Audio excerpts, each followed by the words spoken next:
ആദ്യം പുനരധിവാസവുമായി എത്തുന്നത് ലീഗാണ് എന്ന പ്രത്യേകത കൂടിയുണ്ട്.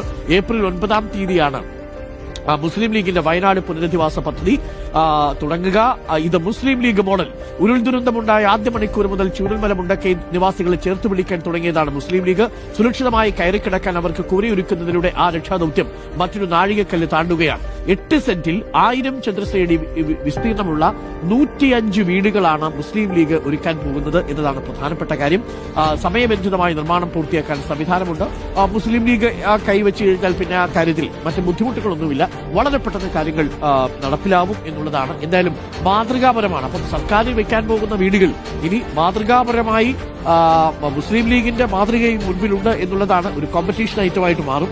അത്തരം സൗകര്യങ്ങൾ സർക്കാർ കൊടുക്കുന്ന പുനരധിവാസ വീടുകളിൽ ഇല്ലെങ്കിൽ അത് വിമർശനത്തിന് ഇടയാക്കുകയും ചെയ്യും. അതുകൊണ്ട് തന്നെ മുസ്ലിം ലീഗ് കരുതലോടുകൂടിയാണ് ഈ 105 വീടുകൾ വെച്ച് കൊടുക്കാൻ പോകുന്നത്. അതിവേഗം അവർ തറക്കല്ലിടാൻ പോകുന്നു. ഏപ്രിൽ